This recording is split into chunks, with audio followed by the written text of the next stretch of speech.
Hello friends, welcome to my YouTube channel Time to Learn. Please subscribe my channel and click on bell icon ताकि video का सबसे पहले notification आप तक पहुंच सके।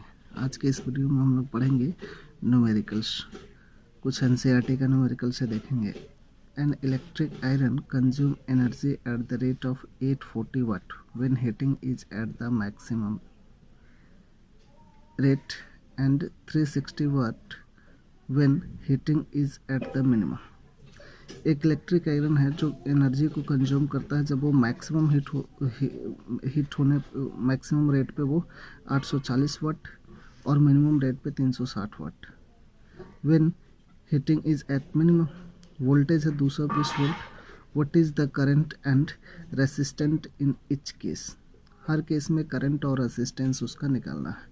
इसमें हमको ये निकालना है। तो हम पढ़े हैं कि फॉर्मूला होता है P is equal to V I. हमको P भी दिया है और V भी दिया है। निकालना हमको I है पहले। यहाँ पे हमको करंट पूछ रहा है और उसके बाद I निकल जाएगा, फिर हम R निकाल लेंगे। तो हमको I और R दोनों निकालना है। P हमको दिया है, यहाँ से I का हम फॉर्मूला निकाल देंगे तो I इज इक्वल टू होगा P बाई V। ये मल्टीप्लाई में इधर आके डिवाइड हो जाएगा।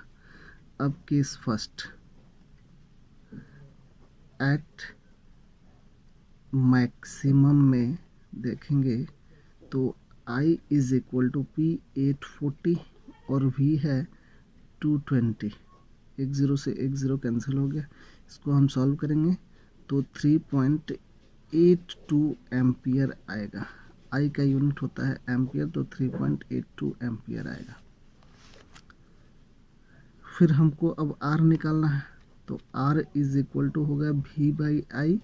V हमारे पास है 220, I है हमारे पास 3.82, तो 220 बाई 3.82, इसको हम सॉल्व करेंगे तो 57 पॉइंट लगभग अप्रॉक्स ये 60 ओम होगा। ये फर्स्ट केस में हमारा निकल गया। फिर इसके बाद सेकंड केस 2 में हम देखेंगे। केस 2 एट मिनिमम कंडीशन पे, मिनिमम कंडीशन पे यहाँ पे हमारे पास है जो P दिया है, P है 360 और V दिया है इतना वाट और V दिया है हमारे पास 220 ही। यहाँ पे भी I निकालेंगे तो हमारे पास फॉर्मूला है P बाई V 360 बाई 220। इसको हम लोग सॉल्व करेंगे तो हमारे पास लगभग आएगा ये 1.64 एम्पियर। फिर जब हमारे पास हमको ये इसमें हमको सेकंड केस में मिनिमम रेट पे जब हमारे पास करंट निकल गया तो हम रेजिस्टेंस में निकाल देंगे, तो रेजिस्टेंस V बाई आई होगा। तो V है 220, I है 1.64। इसको हम लोग सॉल्व करेंगे तो लगभग 134.15 ओम आएगा ये हमारा। ये हुआ हमारा फर्स्ट क्वेश्चन। फिर हमारा सेकंड क्वेश्चन दिया है 100 joule of heat are produce each second, यानी हर second 100 joule of heat produce हो रहा है इन अ 4 ओम रेसिस्टेंस, 4 ओम रेसिस्टेंस में। तो find potential difference across the resistor. हमको पोटेंशियल डिफरेंस निकालना है। तो हीट प्रोड्यूस हो रहा है 100, H है 100 जूल। उसके बाद ईच सेकेंड R है हमारे पास यहाँ पे 4 ओम और ईच सेकेंड कह रहा है तो हमको यहाँ पर टाइम है 1 सेकेंड। अब H इज इक्वल टू होता है I, यहाँ H इज इक्वल टू है I स्क्वेयर RT। तो I स्क्वेयर RT हमको निकालना है पोटेंशियल डिफरेंस, मतलब हमको निकालना है V को कैलकुलेट करना है। हमारे पास R भी दिया है, अगर जो I हम निकाल देते हैं तो I R मल्टीप्लाई कर देंगे तो हमको ये V निकल जाएगा। तो हम यहाँ पे सबसे पहले I को निकालते हैं। यहाँ से I square is equal to हो जाएगा H इंटू RT और I इज इक्वल टू हो जाएगा, स्क्वायर हटाएंगे तो इधर under root h into R T.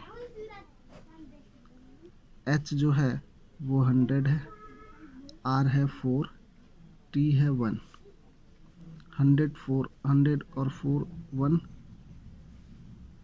आई स्क्वायर सॉरी यहाँ पे आई स्क्वायर इज इक्वल टू हो जाएगा h बाई आर टी,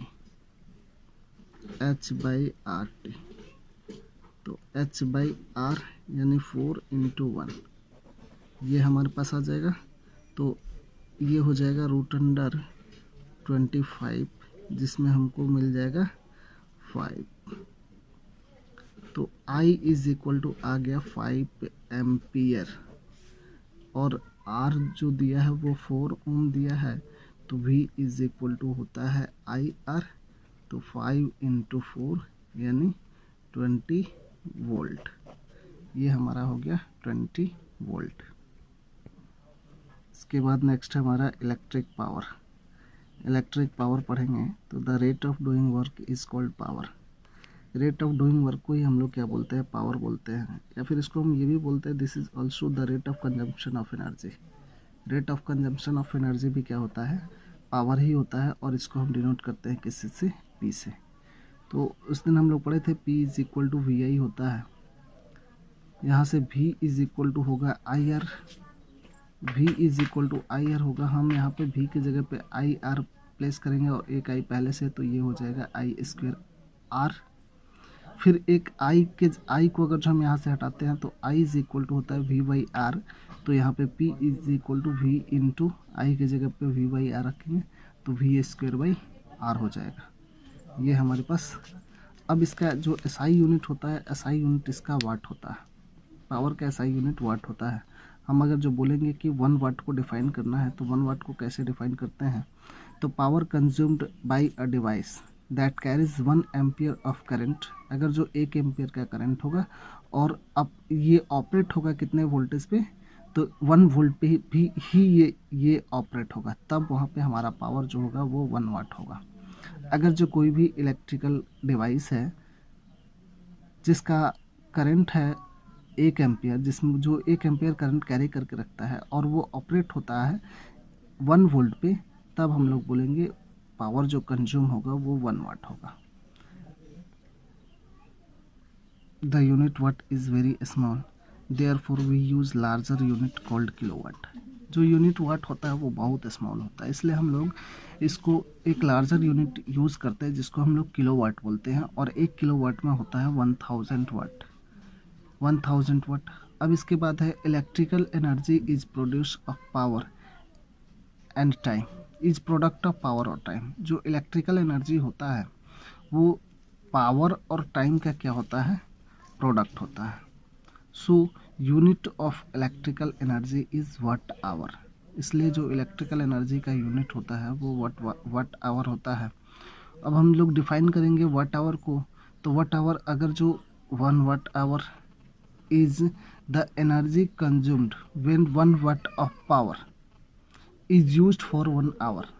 अगर जो हम लोग को वाट आवर को डिफाइन करना है, तो अगर कोई भी एप्लायंसेस है, इलेक्ट्रिकल एप्लायंसेस है जो 1 वाट पावर यूज़ करता है कितने देर तक, 1 आवर तक, तब हम उसको बोलेंगे 1 वाट आवर। और जो कमर्शियल यूनिट होता है एनर्जी का वो किलो वाट आवर होता है। अब हम लोग किलो वाट आवर को देखेंगे तो 1 किलो वाट आवर यानी 1000 वाट कितने देर तक, 1 आवर तक। तो 1000 वाट को हम लोग बोलेंगे 1000 वाट ही, और आवर को हम लोग क्या सेकंड में चेंज करेंगे तो 3600 सेकंड हुआ, मल्टीप्लाई करेंगे तो 36 और इस पर 5 टाइम्स जीरो होगा, इतना वाट सेकंड होगा, जिसको हम लोग जूल में अगर जो चेंज करते हैं तो ये 3.6 इंटू 10⁶ जूल ही हुआ। और इसी को हम लोग क्या बोलते हैं, ये हुआ 1 यूनिट, यानी 1 यूनिट एनर्जी जो कंज्यूम होता है वो उसके द्वारा इतना 3.6 इंटू 10⁶ जूल का वर्क अगर जो करता है, दैट मीन्स वो इक्वल होता है 1 यूनिट का। तो इसी से हम लोग इलेक्ट्रिकल एनर्जी जो कंज्यूम होता है उसको कैलकुलेट करते हैं।